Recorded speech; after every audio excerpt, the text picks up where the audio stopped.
Supporters, colleagues, and other close friends of former President Fidel V. Ramos pay their last respects. The late president will be laid to rest at the Libingan ng mga Bayani tomorrow, Tuesday. The country's unemployment rate remains unchanged while underemployment eased. Schools across the country are busy preparing to reopen classes later this month. However, some schools in typhoon and earthquake-hit provinces have yet to be repaired. And Olympic gold medalist Heidelin Diaz wants to repeat history in what could be her, quote, last lift at the 2024 Paris Olympics.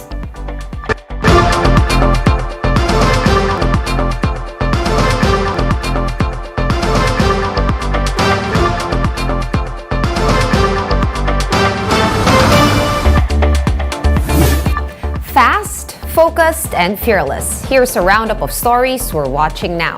I'm Sean Yao. The public viewing for the wake of former President Fidel V. Ramos ends today. We have Camille Samonte joining us from Taguig City to give us an update. Hi, Camille. How is the public viewing so far on the last day?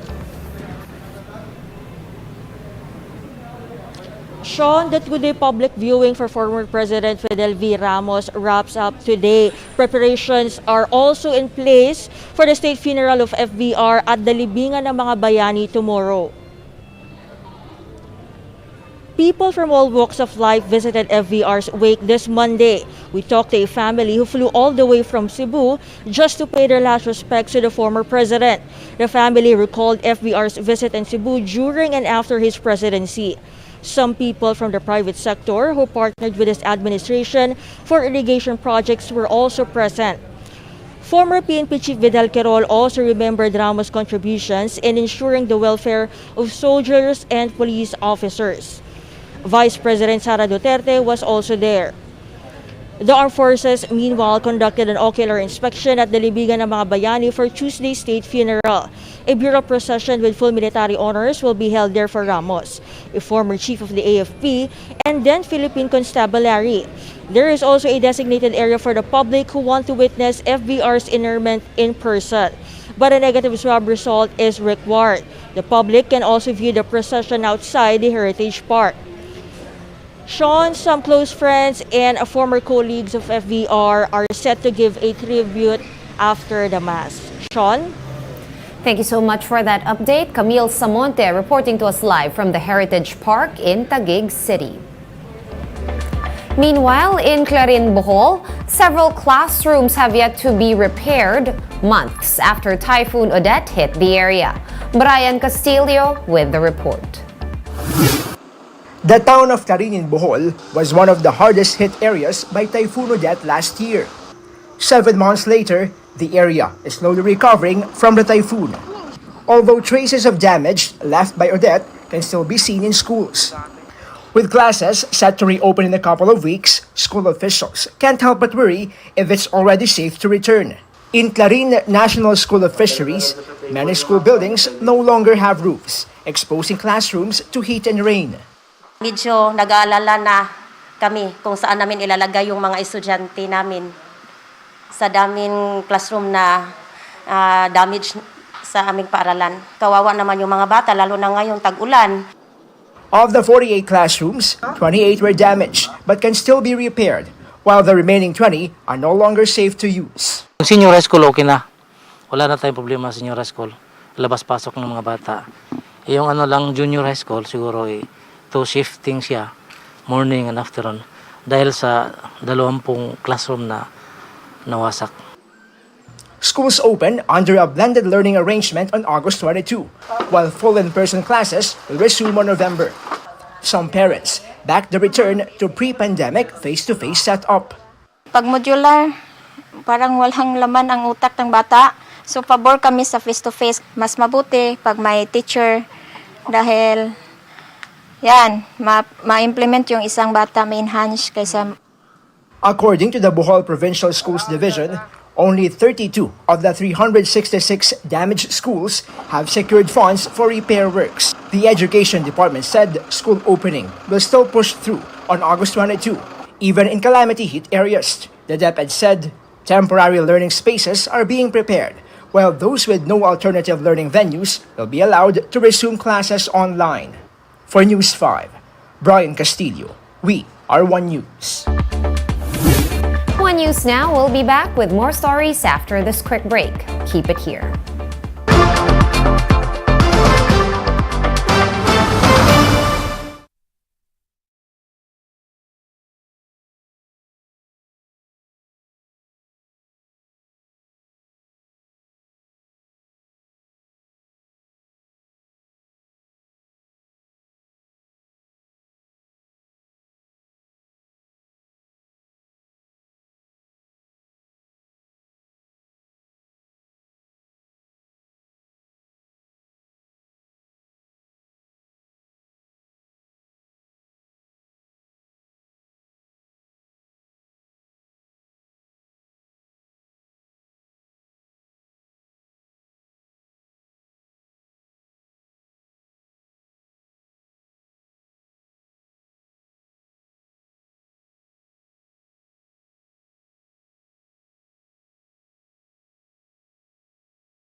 You're still watching One News Now. I'm Sean Yao. Former Congressman and Vice Presidential candidate Walden Bello has been arrested for cyber libel. According to initial reports, Quezon City police officers arrested Bello at his house earlier this afternoon. Bello's camp said they had been anticipating the arrest after his indictment for 2 counts of libel. The libel complaint was filed by former Davao City Information Officer Jeffrey Tupas, whom Bello accused of being a drug dealer. And some schools in Metro Manila have started preparing for the resumption of classes later this month. Laila Pangilinan with the report. Santa Quiteria Elementary School in Caloocan City opened its Brigada Eskwela in a fun way this year. The program started with a motorcade, colorful balloons, complete with a drum and lyre band performance. There is also a short Zumba session held for the participants of the Brigada Eskwela. To energize everybody, para wag nating i-welcome yung school year ng negative, di ba? We welcome it with positivity. So I want the parents and all the stakeholders to be accepting this challenge very positively, that we will have to work it out for our pupils. The school also made sure that their buildings are safe once students return for face-to-face classes. Nagkaroon po kami ng collaborative stakeholders meeting together with the armed forces, yung Bureau of Fire, and yung city office po natin to check on all the premises. Parents are also eager to send their children back to schools, noting the struggle in online learning. Halos ma'am nasa 90% po, almost 90% ang mga parents po gusto na rin po nilang makabalik ang kanilang mga anak. Mas okay din po kasi yung face-to-face kaysa online kasi minsan po yung access ng internet nagloloko din po. To ensure health protocols once classes open, wash areas are available all over the school grounds. Anti-dengue measures are also in place.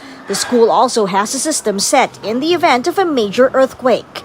Classrooms for preschool to second grade will be located on the ground floor for easy evacuation. Kung ito ay galing sa taas at bumababa sila, so may tendency po talaga matrap yung bata, mahulog in terms of emergency.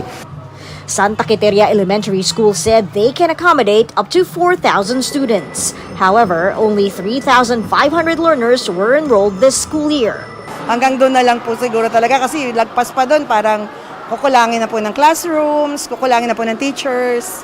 Despite the current challenges, the Education Department remained firm in its decision to open classes on August 22.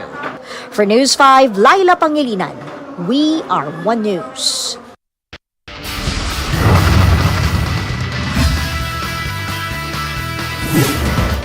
Olympic gold medalist Heidelin Diaz has hinted at her possible retirement from weightlifting after the 2024 Paris Olympics. On Instagram, Diaz said that she is already preparing to defend her title in what she calls her last lift. The Tokyo gold medalist also postponed her honeymoon with husband and conditioning coach Julius Naranjo to prepare for the Paris Games. The two tied the knot late last month in Baguio City. Let's now take a quick look at today's other top stories. The unemployment rate remained steady in June at 6%, with almost 3 million jobless Filipinos. However, the quality of jobs improved in that same month, with underemployment sliding down to 12.6% from 14.6% in May. The procurement service of the Budget Department wants to look into the overpriced laptops that were acquired for public schools. This is after the Commission on Audit raised its concern on the 2.4 billion pesos of outdated laptops that were procured for the DepEd last year. And oil companies will be rolling back prices of petroleum products effective tomorrow, Tuesday. Gas will be cheaper by 2 pesos and 10 centavos a liter, while diesel prices will be going down by 2 pesos and 20 centavos per liter. Kerosene prices will also be rolled back by 2 pesos and 55 centavos a liter. For more updates, visit News 5, The Philippine Star, and Business World online. Visit our website, onenews.ph, for more in-depth analysis. You can also catch One News on Signal Play. Register for a free account at www.signalplay.com and stream One News live anytime, anywhere. Masks on, wash hands, and stay safe, Philippines. I am Sean Yao. We are One News.